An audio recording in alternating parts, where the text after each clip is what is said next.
draft pick in 1984. That's right. You know how long ago that was? That was 39 years ago. That was 39 years ago. Thank you for telling me how old I am. You know how old I am? I'm 39 years old. So the man was the number 1 overall draft pick, okay, by the Miami Dolphins back then. The Patriots. Oh, the Patriots. Yeah, it was the Patriots. My bad. It was the Patriots back then.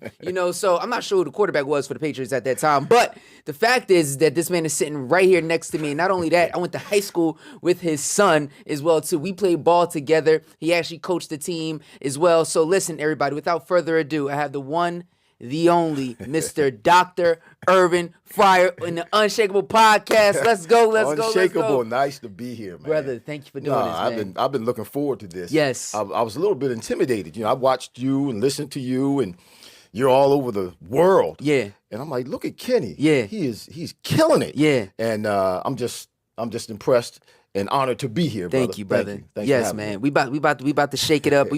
Somebody gonna be shaking and they gonna be unshakable by the end of this conversation. Now we're gonna get into a lot of stuff. But I wanna go back. I wanna go back to that number 1 overall draft pick. Obviously a young man coming out of college, going into the pros, and what was the mindset like? But like before then, what was the hardships that you had to endure to get to that level? Well, first of all, I was stupid back then. Okay, imagine this. Okay. A young man, 21 years old, black kid. Yep. 21 years old, given a substantial amount of money back then. Yeah. Nothing compared to what they're making now, but a substantial amount of money. No direction. No guidance. No discipline. No accountability. Yeah. Doing drugs, running the streets, chasing women. Wow. And it was like throwing gasoline on a fire for me. Jesus, yeah. Yeah, and it was amazing because even the people around me, particularly my family, that I started taking care of at the time, was taking care of everybody. My mom, dad bought them a house, bought everybody cars and all that. Some of the crazy stuff I was doing, they never really brought correction. They never tried to pull the reins back. Nobody ever checked me that was close to me. I guess because I had made it to the next level. I had made it to a level that no one in my family had ever made it to, and had this money now. And I guess they just assumed that I knew what I was doing. Right. But I had no clue. Right. I had no clue. I was so silly and so immature at the time. I literally, if I can say this, I literally said to myself when I got that first check, they done gave some money to the wrong Negro. Yeah. Because I had no good intentions at all. Yeah. No good intentions. Yeah.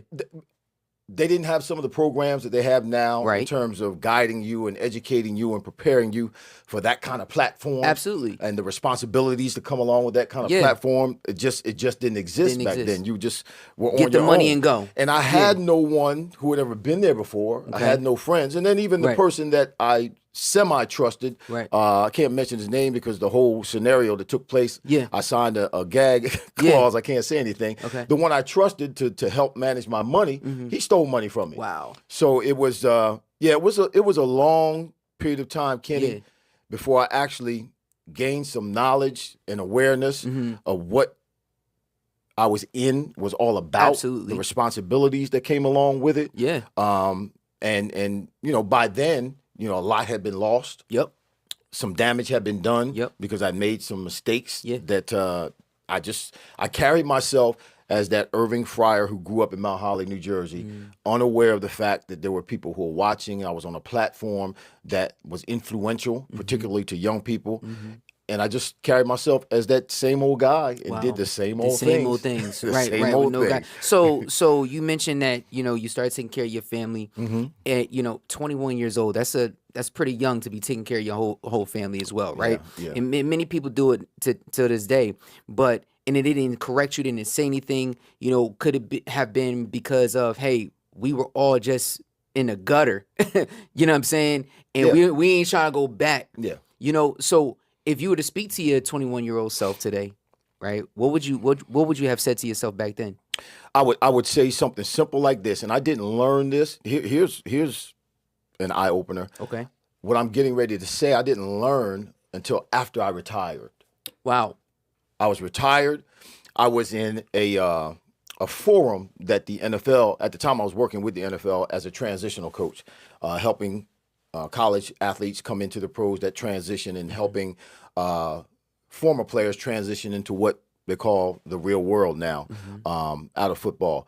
So I was at this forum, this seminar that was being done by the NFL. And they had some former NFL players there who were current business men. And this one guy stood up, and this is what I would tell Irving at 21 years old. Yep. Because nobody ever told me this. Yeah. And a lot of us don't even have access to this kind of information, which is really, really crazy. As a rookie in the NFL, his father told him, listen, you're going to sign a rookie year deal. Okay. Buy what you need with that first contract. Okay. Or at first. Buy your house, buy your car, however you want to live, set that up. Whatever it costs you to maintain that, to live that way for the rest of your life, that's how much money you need to save. All right? Save that amount of money so that it creates the interest or whatever it does for you, the income that you need to maintain that style of living. And you have that, and you can do that for the rest of your life. Wow. Then any money over and above that, you can take chances with. You can invest. Right. You can be stupid with if you want to. Right. But at least you can live like this for the rest of your life. Why? Because you have that money set aside. That's a simple financial security plan. Right. That I never even thought about. Right. No one ever told me that I could have very easily done. Absolutely. You know what's crazy? One of my good friends, he tells me all the time, he says, Kenny, what gets measured gets managed. Right? What gets measured gets managed. Yes, that's nice. And what you're saying to me is that we have technology, we have all these other programs or things in the TikToks and the Instagrams that people have access to. Right. You can get access to drugs. You can get access to women. You can get access to all these other things, but you can't get access to what you're saying, right? To the financial literacy that we need if you're going to another level in sports. Right. That's a huge problem right there. You know what I'm saying? Yeah. So how do we rectify something like that? What are some of the things that we have to do inside of our own communities in order to kind of fix that? Well, we have to educate our people. Right. We have to educate our people with people who are the educators in that field. Right. I'm not financially literate. Matter of fact, I ended up in prison a few years back because of my financial, stupidity. Right. But we have to see, the problem is with many of us is this. Again, when I lost that money, that's right. The guy who stole it, he wasn't a black man. Right. He's a white man. Wow. And we'll trust a white man before we trust one another. That's the problem with the black community. Right. We won't come together and suffice for one another. Look out for one another. Right. Bring change in one another's life and help us as a people, a culture, go to the next level. That's right. Because we don't trust one another. Right. I remember when I was playing with the Dolphins. Yeah. I had a white guy, big business, who wanted to help make change in our communities. But all he wanted was 2 or 3 of us to give the cosign with our names. Wow. To put our names on it. So I went to a couple of players. Now, all of us had money at the time. Wasn't going to cost us anything. Just our face. Just our blessing to agree with this guy. And because I don't know why, but the guys wouldn't do it. Nobody would come together. Everybody was kind of doing their own thing. Yeah. And we have that today in the world. You got some big movers and shakers and shot callers and big ballers who are black people. Right. The Michael Jordans of the world, the Oprah Winfreys of the world, the Magic Johnsons of the world, the Tiger Woods of the world. Yeah. What do you think would happen if they came together? Wow. And did something to bring change in the black community? Right. First of all, it wouldn't cost any of them a dime. Right. Because who doesn't answer Oprah Winfrey's call? Yeah. Who doesn't answer Michael Jordan's call? Right. Who doesn't answer Tiger Woods' call? Yeah. Yeah. But they're all doing something. Right. But they're not doing it together. Right. Wow. They're not doing it together. So if they would come together, Yeah. Man, imagine what we could do. Imagine what kind of right? change, man. You know what I'm saying? I'm just a little peon. I need a whole lot of folk to come together. Yeah, absolutely. But those cats right there, man, they can bring change. Absolutely. In the lot. Now, again, we can't be silly because, a lot of times you'll see black folk will come into a community that's been newly built, and 10 years later it's a ghetto. Yeah. Right. Because we haven't taken care of it. We've just, abused it and misused the goodness of the opportunity to better ourselves. Let's talk about that because I really feel like that's important. Like I grew up, I was born in Newark, and then we moved down to South Jersey when I was like 5-6 years old, and we moved into Willingboro. And when we moved to Willingboro, it was mixed cultures there. Now it's predominantly black. But and now it doesn't look anything like what my parents moved me into, right? And it's just like, man, like it's crazy how we can grab something, we have this opportunity, and then we don't take care of it. And when we don't take care of it, then we're deemed as, oh, there go the ghetto cats, or there they go. But do we know how to take care of it? Do we know how? That's the question. That's a good question. Do you know how? Have our elders, have our parents taught us how?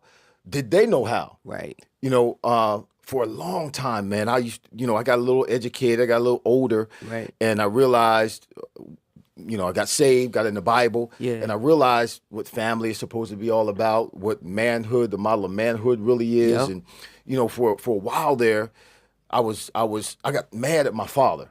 Really? I was mad at my father for a long time because my father, he emotionally, psychologically, that physical thing that we need. He wasn't about that. He wasn't. He went to work. I mean, my father lived in the same house that I did, but I rarely saw him. Wow. I might see him out of a week. I might see him maybe 10 minutes. 10 minutes. And it was a passing kind of thing. But he worked all the time. He worked 2 jobs, 4th grade education. Right. His father, my grandfather, went and got my father out of school in the 4th grade and took him to the field to work in the field as a sharecropper because he needed him to work in the field. Wow. So my father's education was only a 4th grade education. Wow. But then I came to realize my father owned two cleaners and worked in the foundry for 25 years. Come on. And a 4th grade education. My father was a genius. Yeah. But I was mad at him for a long time because of my struggle with trying to become a man. In those areas that he did not necessarily even know about. Wow. Yeah. And when I found out about it and saw that I was screwed up, I got mad at him. It wasn't his fault. It wasn't his fault. He did the best he could with what he had. Right.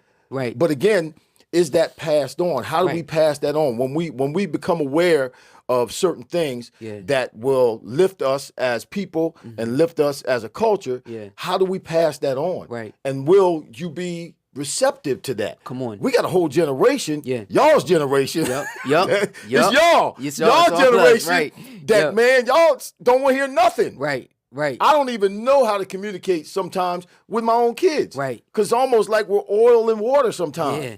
It just... It's wild because you say our generation. Y'all. I'm going to sit there and say this, right? I'm going to sit there and say this. Them. Because I'm listening, right? Because I do but no, I'm joking, but like I understand. You're among the few. Right, that 1% right there. Like I'm trying to be in that 1%. Yeah. But no, you're right though, because when I talk to my own kids today, I'm like, yo, do you hear what I'm saying? Do you hear what I'm saying? You got a different problem. You got a different issue, yeah. Like, and it's like my wife and I, we're saying the same thing like probably 20 times. Did you do this? Did you do that? And they're saying, yeah, and it ain't done. But that it translates into other things that are more important. Of course. Yeah. So it's like, how do you even begin to break that particular mold? Because now we're in a world where you can't say this or you can't do that, right? Well, see that, we've given the power, right? And when I say we, it wasn't me, right? Because I disagree with it. But the power has been given to the kids. And that's not, my father used to say, hear me? That's how he said, hear me? Mm-hmm. Yeah. And I was, yes, Dad. Yep. Yes, Daddy, yeah. Yeah. And like you said, you're asking your son, do you hear me? Yes. Do you hear me? And you're asking over and over again. Yeah. The power has been given to the youth, and it's just, I mean, it's taken what we need and the ability that we used to have as parents away from us to train and raise our kids, to pour into our kids, because they don't have to listen. Yeah. It's almost like it's an option. It's an option, right? Whether to be obedient or not, whether to be respectful or not, whether to listen or not. Yeah. It's like an option. I think what also makes it harder too is that, like, for example, like what we do in our house, my children have, a limited time on the video games, right? And their friends, they don't have a limited time on the video games. No. So then it becomes like, there's a battle between you and their me peers. and other parents. Yeah. Like, I'm like, listen, like how they do their thing, they ain't got nothing to do with me. But as for me and my house, you know what I'm saying? Right. You already know. Like, I'm training you this way. This is how we do it. You can be combative about it all you want, but the reality is that you're gonna have to follow these rules because this is how I was raised. I didn't get on the video games like every single day, nor did I have a phone. Right. At the time either. So let's transition a little bit into fatherhood. You became a father. London. Your first, he's the oldest. Yes. Right. Yes, wow. Yes. And I was 22 at the time. And I think that really, if nothing else, because again, I didn't have necessarily a mentor. I didn't have any accountability with anybody, particularly when I first got married. I didn't get saved until I was 27 years old. So I was several years into the marriage and fatherhood and playing in the NFL before I even got around some people and hung around people that had some sense and faith and awareness of what is right and what is wrong. So it took me a minute. But as a new father, man, it kind of gave me responsibility now. Yeah. And I knew, at least based on what my father did, because we never wanted for anything. We didn't have everything, but we had food, we had clothes on our back, roof over our head, transportation. My father provided all of that. There was nothing that I lacked. I didn't have an abundance of anything, but there was nothing that I lacked. Right. And I knew, at least based on how my father handled himself, that I needed to take care of my kids. Yeah. So it did settle me down a little bit because I had those responsibilities. I have not the same kind of story as you, but a similar story. When our third child was born, Adrian. Adrian is, I think she's 31, 32 years old now. When she was born with a heart defect. It's called tetralogy of Fallot with an absent pulmonary valve. Really? Meaning her pulmonary arteries, which are your main arteries, they weren't connected to her heart. Really? Yeah. Wow. They weren't connected to her heart. And she had a couple of holes in her arteries. Okay. So similar story to you. Yep. So when she was born in Rhode Island. We took her down to Rhode Island. And they said she had a heart murmur. And so that was cool. It was like, okay, no big problem, just a heart murmur. Take her home. We'll schedule you to go to CHOP in Boston a month from now. So we got her home, no problems. Nothing happened. She didn't get sick or anything. A month later, we go to CHOP. And, excuse me, for her checkup. It's supposed to be a checkup. Yep. We go to CHOP. Doctors come back out and say, she got to have surgery right now. Right now. Similar like to your immediately. story. Yeah. Because Like, I know that what? feeling. Yeah. What do you mean? Right. This is what she has. This is what's going on.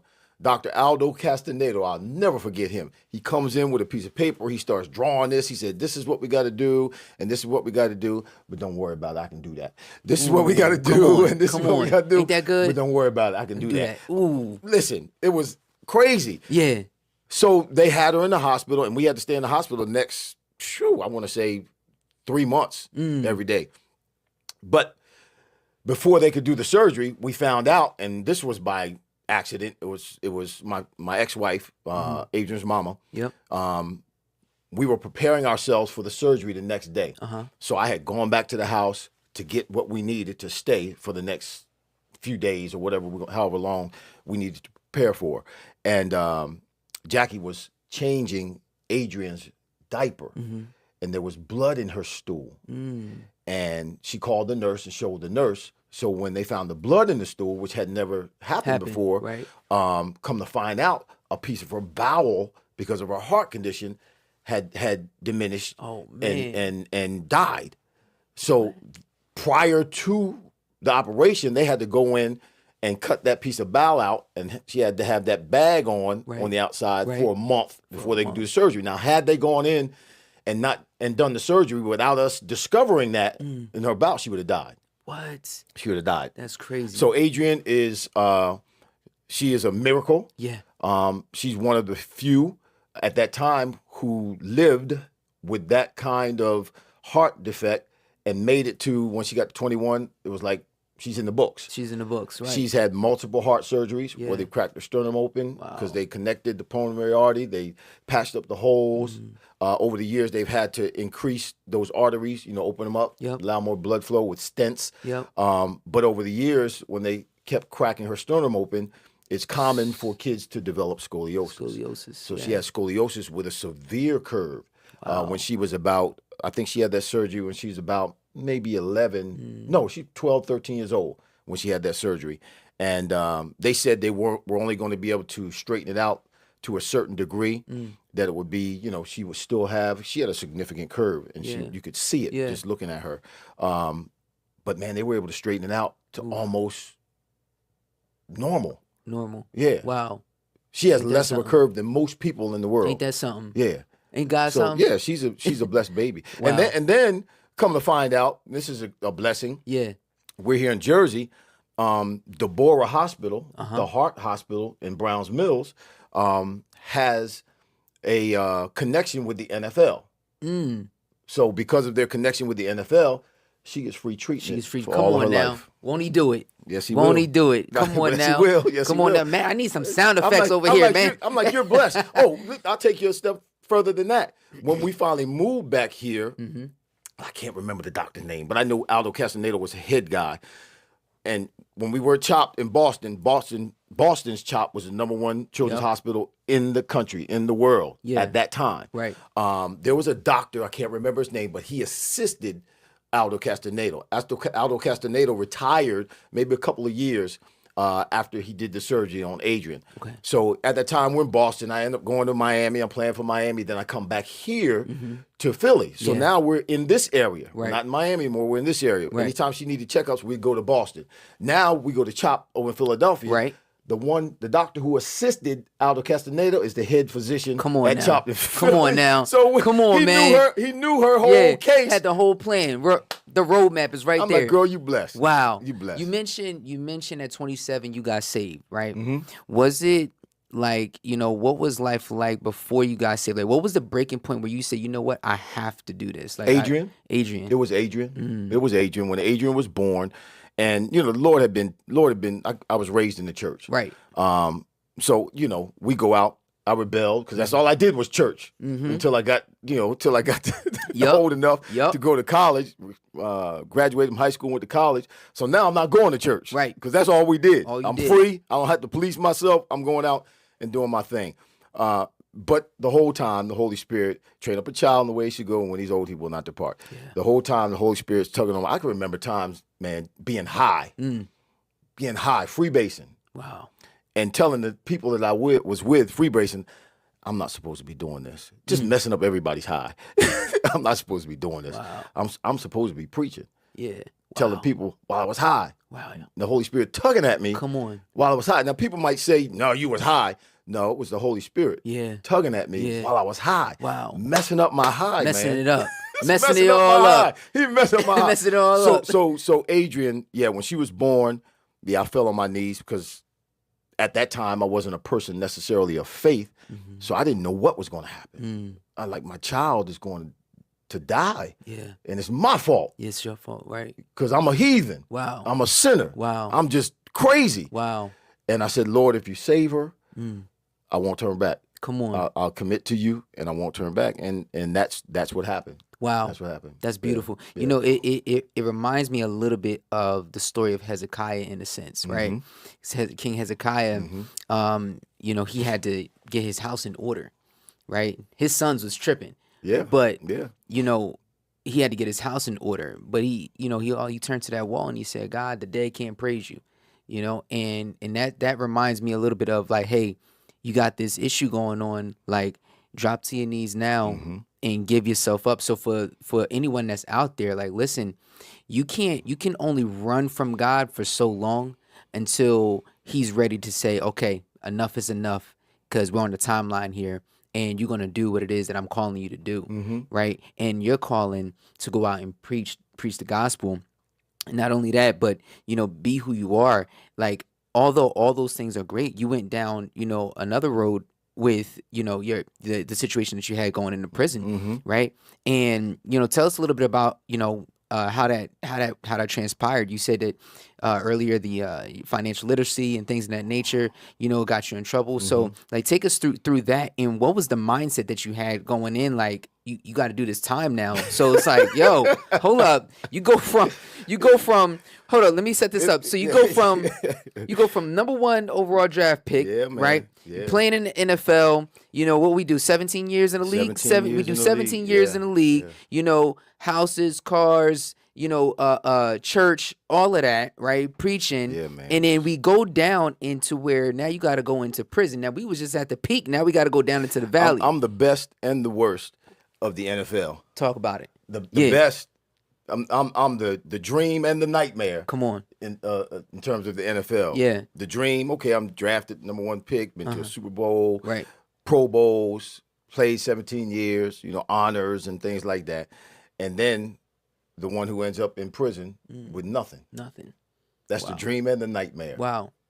But there's always the comeback. There's always the comeback. I think LL said, that's right. Don't call it a comeback. I've been here for years. Yeah, let's go. Yeah. But yeah, my financial illiteracy led to my incarceration. One, because I allowed someone who I thought at the time, and this, you got to be careful. You really do. You got to vet people. This is a guy who's my fraternity brother, a friend of mine that I've known for years, that I've done business with, who ended up doing some fraudulent things. And because I was connected to him, long story short, the state was able to convince a jury that I had something to do with it. Or if I didn't have anything to do with it, I didn't say anything. And I end up getting sentenced to 5 years. I only ended up doing actually physically 8 months in prison. But then when I came out of prison, I was on a program for 21 months called ISP, Intensive Supervision Program. It's not probation. It's almost like parole, but you can have a phone. I was mandated to have 2 jobs. They took 20% of my check after taxes from the first job. Wow. And they took 100% of my check. Man. During the second, I did that for 21 months. So I was really in prison for 3 years. Right. Really. And man, when I came out, I didn't have anything. I really didn't have anything. Let me tell you about a story, though, when I went in. Because this was something that, I remember that first day in prison, man, was like an hour took 24 hours. It's like it was 24 hours and only an hour that went by. Right. And I remember saying to myself, I was just sleeping in my bed. Yeah. Now I'm in this prison cell. And I didn't know when I was going to get out. I had no idea. My attorneys were less than adequate. I didn't know that until they actually got into the courtroom. You seen My Cousin Vinny? Yeah. You remember that? Yep. Attorney? Remember that movie? Yep. It's funny to us, but that's how my attorney was. Wow. He was a former federal prosecutor who became a defendant attorney. And he was great uncovering information, so on and so forth. We get in the courtroom, and he can't talk. Wow. I'm like, oh my God. Oh man, you didn't set me up. But it was Right. but what was going on was so obvious. I mean, we got to do a part B. Right. Like, we're gonna have to do a courtroom. Yeah, absolutely. A courtroom session. Come back and do a part 2 of this. Yeah. But I end up in prison. Okay. So I'm state property because it was the state that prosecuted me and persecuted me and convicted me. During my sentencing, the judge said before she actually sentenced me, Mr. Fryar, and this is all facts, Mr. Fryar, I would have found you innocent. That's what she said. Wow. And I'm thinking to myself, if you would have found me innocent, why are you treating me like I'm guilty? Right. Send me to prison. I'm state property. I'm in the county for like 4 or 5 days there in Burlington County in Mount Holly. But I'm state property, so they got to get me out and get me to a state prison. They send me to a place called Craft. It's in Trenton. Central Relocation and Assignment Facility, CRAF. That's where I learn all this. You learn all this stuff while you're going through. Yep. That's where whoever gets convicted and sentenced to prison in the state of New Jersey, they got to go to craft first. Okay. And then they get reassigned to a different prison in the state. Some do stay in craft their whole sentence, and most get reassigned. So I go to craft, and they bring me in. They put me on this chair with not celebrities, but high guys who were cops, politicians, high-profile people like that. They put me on a tier with them. Okay. So I go on the tier, and the tier is a big door that opens up. On the left side of the tier, you got windows and bars, and you got a few tables and a couple TVs. That's where the phone is. And then on the right side of the tier are all the cells. All the way at the end is the shower.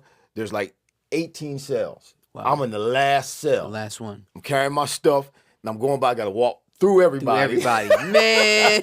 I'm walking through everybody. Now, apparently, I guess some of them knew I was coming because they had come up there to examine everything, and some of the officials. So they put me in the last cell right next to the shower by myself. I never had a cellmate. Okay. So I go in, and my cell door's open. I'm putting my stuff up on the bunk. As I'm putting my stuff up on the bunk, guys from the tier start walking in. They start coming in, and I'm thinking to myself, all right, I got to fight already. Oh, man. What are you coming in my cell for, man? My gosh. Okay, so I turn around. I'm ready. I'm like, okay, I got to do this. I got to do this. I turn around, and cats start handing me stuff. Clothes. Wow. Underwear. When you're in prison, now if you're there for a long period of time, they only give you like 2 pair of underwear, 2 T-shirts, 1 pair of pants, a pair of Bobo sneakers, 1 shirt. So if you're there for a significant period of time, that stuff's not going to last. Right. They give you jobs, and you end up spending that money to buy more underwear and stuff like that. The essentials: soap, toothpaste, toothbrush, socks. Guys start bringing stuff, food. Guys start bringing stuff in like that. Wow. They're giving it to me. Wow. What is this? I asked one of the guys, what are you guys doing? What is this? He said, this is what we do. He said, everybody that comes in here is not having a good day. Everybody that comes in here, they have been found guilty. Whether they're guilty or not, they've been found guilty. Yeah. We're here, and this is what we do on this tier, to give you what you need so we can help you. Wow. And the Holy Spirit started talking to me right there, and he said, that's how church folks supposed to be. That's it. That's how Christianity is supposed to. Then I said I had to come to prison to meet good people. Come on. Really? Wow. Really? Yeah. You mean because nobody really had ever done anything for me. I was always the doer. I was always the giver. I was always the one sacrificing for other. And I don't say this in a negative way. It's just the facts. It's just a you fact. can ask anybody. Right. I was always the one sacrificing for other people. And now here are these cats, when we're all in the same boat, making sure I have what I need, to make the journey just a little bit easier. Yeah. Let me tell you about this too, and I'll be done with this. Go ahead. There was an angel, man. You can't tell me that when God makes us the promise that he will never leave us, nor will he forsake us. Right. I didn't know this until later on. Right. A lot of times when you're in the storm, Yep. it's hard to hear the voice of God. It is. It's hard to know God's voice because the storm is making all kinds of noise. So it's hard to be able to know it's God. Yeah. But oftentimes God doesn't speak in the storm. That's right. God shows us in the storm. Come on. He'll make things available for us in an ocular demonstration during the storm because we can't hear him. Right. We can't hear him. So much is going on when we're in a storm. So that first day when I was sentenced, they take me downstairs, do whatever they had to do. They take me to this room. I guess it's the intake area where anybody who was arrested that day. And in that room, it's a big room. They got bunks in a common area, but then they have along one of the walls, they have individual cells, 1-person cells. And every time I would have to go back, like when I went back for the divorce, I came from the state prison, came back to the county for the divorce, they put me in one of those individual cells. So now I'm in one of those individual cells. They didn't put me in the common area with everybody else, but in the common area where everybody who got arrested for whatever that day, waiting to get processed the next day, they're all out there. There's a shower out there, but there's a bunch of bunks. It's probably 20, maybe 30 people out there. So I'm in my cell. I'm trying to deal with, the fact that I'm in here now. And I don't know how it happened, but there's a little window on the door so I can see out. And you can see a little bit through one of the cracks where the door came together, where the hinges were. Right. A white guy came to the door and started talking to me. I don't know his name. Yeah. I don't remember to this day. To this day, yeah. He asked me, said, first time in, right? I said, yeah. And I don't even know why I went up to the door and started talking to him. Right. Because I was distraught, bro. Yeah, of course. First time in, right? Didn't ask me what I did. Said, you never been convicted before? Never been in prison before? I said, no. He said, okay, this is what's going to happen. They're going to do this. When they do that, this is what you do. They're probably going to send you to Jones Farm. All right? When you go to Jones Farm, they're going to evaluate you. They're going to process you. You're going to go before the board. When you go before the board, you tell the board, when you go to Kraft, you tell the board you want to go to Jones Farm. When you go to Jones Farm, they'll send you to Jones Farm. Don't worry about it. When you go to Jones Farm, just mind your business. You'll be all right. Stay to yourself, but you'll be fine. And it's a better place. You want to go to this building in Jones Farm. You're probably going to be in this amount of time, but this is what's going to happen. Now, mind you, the whole time I was in, whether it was on the tier in Kraft with the high profile guys, they were telling me don't go to Kraft. They were saying this is going to happen, that's going to happen. You're going to be in this long. People were always trying to tell me what was going to happen. What that guy told me, I did what he said, and everything happened that he said was going to happen from the beginning to the end. Come on now. I don't know who that cat was. Yeah. Don't know what his name was. He was my angel. Yeah. He gave me direction and told me what to do. And I did what he did. Yeah. What he said. Right. And everything turned out. I'm talking about exactly. To the T. That's crazy. God sent an angel for me. Yeah. Because I was lost. Absolutely. I was lost in my spirit. My faith was holding on, but I was still lost. Right. And I didn't know what to do. Wow. I didn't know how long I was going to be in there. Yeah. I didn't know. And that was the only, I had other cats in my ear, but I remember what he said. Yeah. And for some reason in my spirit, I kept doing what he said, and it worked out. Right. It worked out. Yeah. I think that right there, like that discernment that you had from the other individuals, it sounded like a little confusion going on, and God was speaking very clear. Right. Well, he only spoke one time. That's what I'm saying. All the other confusion came later on. Right. That resonated in my spirit. Right. Right there. Right there. Because it was a quiet moment. There wasn't anybody else around. It was just me and him. And that's what he said. And every time I got ready to make a move, I remember what he said. Right. No, he said, do this. Right. You just kept going. That. So you get out of prison, and you starting from scratch. You start from the bottom, right? Like you literally have to start all the way over. I was divorced. My wife at the time of 28 years finalized. Well, she divorced me when I got in. I got the divorce papers when I got indicted. Wow. When I was indicted, the trial and stuff wasn't until a year later. I don't know if she purposefully waited until I was in prison to finalize the divorce. Was it stuff that was prior to the the divorce? Like, you guys were going through stuff prior to the divorce, or was it because of? I think we were just going in. I don't. Yeah. To this day, I don't. She said the paperwork says irreconcilable differences. That's her reason for divorcing me. Right. Did we have a perfect marriage? No, of course not. But we weren't arguing. We weren't at one another's necks. We weren't in agreement necessarily. Right. And things weren't a bed of roses. Right. But for better, for worse, for richer, for poor, for sickness and health. Right. So when I got indicted, she filed for divorce. When that happened, I got emotional and I left the house. Got an apartment and stayed in my apartment. Yeah. But the divorce wasn't finalized until I was in prison. Right. When I got out of prison, no house, no car, no money, no nothing. No friends either. Wow. That was the hardest for me. Yeah. And it took me years, literally years to get over this. Yeah. The fact that all of these people in my life that meant something to me, I didn't mean nothing to them. Wow. It took me I was on the edge, bro. Yeah, bro. I almost went back to prison. Yeah. Because I almost did some stupid stuff. Wow. Because I was emotional, I was heartbroken. I didn't have nothing. Have nothing. You know, nobody. I'm like, I'm 53 years old, coming out of prison. How in the world I'm gonna start all over again? I got a PhD. Who's gonna pay me? Wow. I went and got a job at a church in Sicklerville. I brought home $450 a week. Wow. That's what I brought home 7 years ago. Yeah. 6 years ago. Wow. And God, listen to me. My bills didn't stop. Right. I still had bills. I was still taking care of my mom. I was still taking care of bills. I still had bills. Right. My bills were way above my income. Right. Bro, I don't know how. Yeah. He took those 2 fish and 5 loaves of bread. Right. And fed 5,000 people. Yeah. That's what he did in my life. Yeah. God, I don't know how he divided it and multiplied it, but I never was late on my rent. Wow. I wasn't.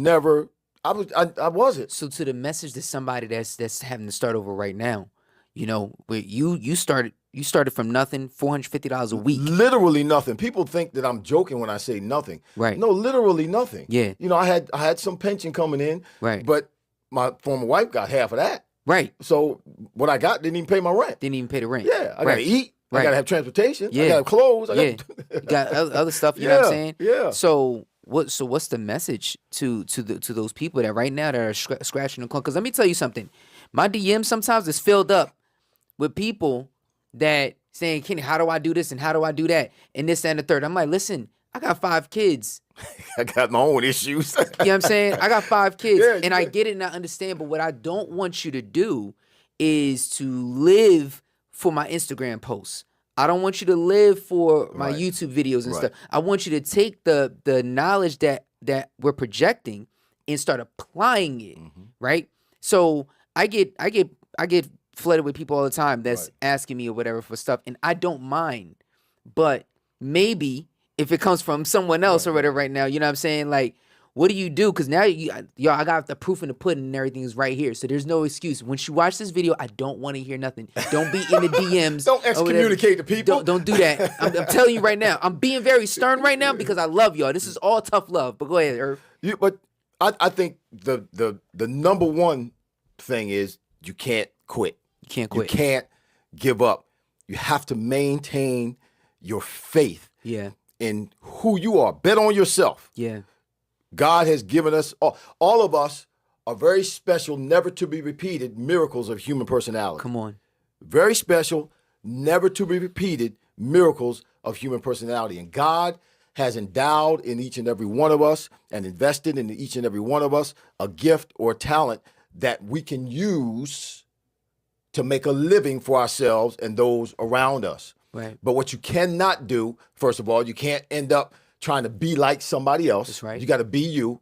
We're valuable. We're valuable originals. Most of us, we're all of us valuable originals when we're born, but a lot of us end up cheap copies. Yeah. We die cheap copies. Why? Because we're always trying to be like somebody else. Be you. Bet on you. But you cannot ever give up. I look at it like this. Jesus told Peter, Simon, Simon, Satan desires to have you, to sift you as wheat. But I pray for you that your faith will fail not. Watch this. Simon, Simon, Satan desires to have you, to sift you as wheat. He got Judas already.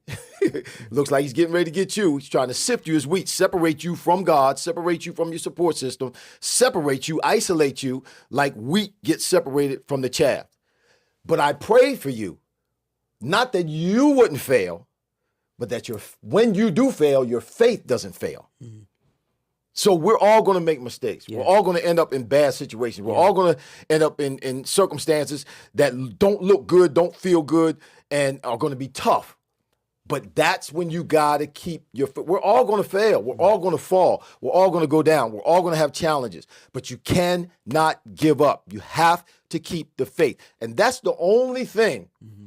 That is the only thing. No body, no thing, no money, no car, that's the only thing, that's the only reason I'm here right now is because of my faith in God. Yes, doors are starting to open for me. Thank God. Yes, things are starting to get better for me. Mm-hmm. Just a couple of years ago, I had to eat everything I killed.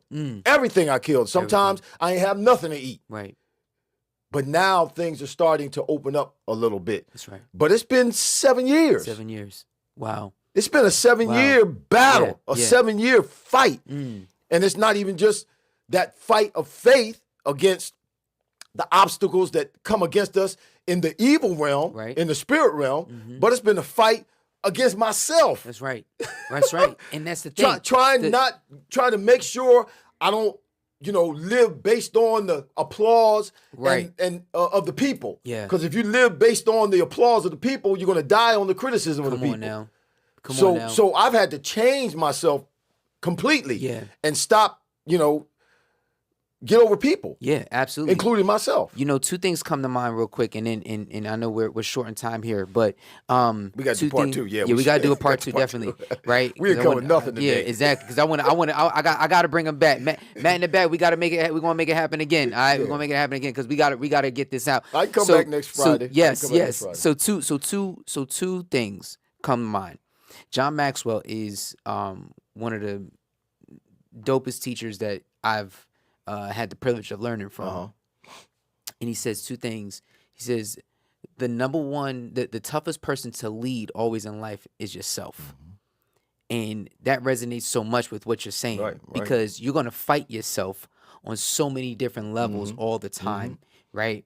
And then number two, when you got out of prison and you started from scratch, it seems to me, and what I'm learning is that you focused on the main thing. What was the main thing to get you to where you're at right here, right now? Right. And I think oftentimes what we have to understand is, like, for example, it's like the 80-20 principle, right? 20% of salespeople make 80% of the sales in your business. 20% it's the 20-80 in church. It is in church, right? It's 20-80 in church, right? 20% of the church folks pay 80% of the tithe, yes, sir. right? So it's like if we can just focus on the main thing and not get distracted by all these other things that we are fighting against or that's holding us back, imagine what we could be. It's what you're talking about, and I got to go. Yep. But Yep. it's the power and the peace Yes. of living in the right now. Yes, sir. Let me say, because what we do is, and this is what I was doing. Yep. The regrets from the past, the pain from the past, the disappointments from the past. Yes, sir. We bring all of that and we carry all of that, in the right now. We're still holding on to it in the right now. Yes, sir. And that disrupts our peace, and it eliminates our power to be able to function and be effective in the right now. Then we bring the anxiety from the future, that pressure. We bring that anxiousness into the now because we don't know what's going to happen. Right. But we'll carry that, and we carry all that weight in the right now, and it makes us or renders us ineffective in the right now. Come on. If you got a term paper you didn't do, you've been procrastinating like many of us do. Yep. And now it's a week. You had 3 months, but now you got a week to do it. Yeah. Well, being regretful and disappointed about the time you wasted in the past is not going to help you right now. It's going to discourage you if you're sitting there thinking about it, or being anxious about, oh, I only got a week. I don't know what's going to happen. If you're dealing with that in the right now, no, you get started, like you said, with what's most important right now. Because there's power and peace in living in the now. And all that stuff that happened in the past happened in a right now moment. Yes. It just happened already. And what's going to happen in the future, it will be a right now moment. It just hasn't happened yet. Yep. Absolutely. So you got to stay in the right now. Ooh, that's powerful. Come on now, like stay that. in the right now. Yeah. And listen, with that being said, Irv, we're gonna have to bring you back. Yeah, I'll come back. We have to bring you back because listen, everybody, like this conversation is just getting started. we just getting started. So listen, here's what I want you guys to do. All right, if you guys have enjoyed everything that Irv has been given right now, I need y'all to go ahead and comment below. Irv, where can they find you at? Oh, Dr. Irving Fryar Yes. on Instagram. On Instagram. And Irving Fryar on Facebook. Yep. You can come to Dr. Irving Fryar Ministries on YouTube. Yep. And watch some of the sermons and some of the messages of truth and inspiration that we post every Sunday night at 7 p.m. In the Fryar House. Don't forget about the Fryar House. The Fireplace. The Fireplace. Yeah, that's on Fireplace. YouTube every Friday. Yes. At noon. The Fireplace, that's on YouTube as well. That's right. Thank you. Yeah, Forgot about absolutely. So listen up, everybody. Check this out. This is what I want y'all to do, okay? I need y'all to go ahead and hit the share button, hit the notification button as well, too, and share this with your mama, your daddy, your uncle, your auntie, your grandma, your grandpa, abuela, abuelo. Share with everybody, right? Because guess what? This is an unshakable conversation. This is something that you don't want to miss. I promise you we're going to get a part 2 going on here, yo, because listen, listen, we want you guys to be edified. We want you guys to go to that next level no matter what, all right? So with that being said, when we change the mind, yo, we change the game. Yesterday is gone. Tomorrow will worry about itself. And today is all we have. And if today is all we have, you make sure you impact today the best way you know how. Let's be unshakable today, all right? I had to shake y'all up a little bit, you know what I'm saying, to be unshakable, amen? So with that being said, for myself, Dr. Irving Fryar, Matt in the back, all right? We're going to check y'all later. One love. Peace. Wow.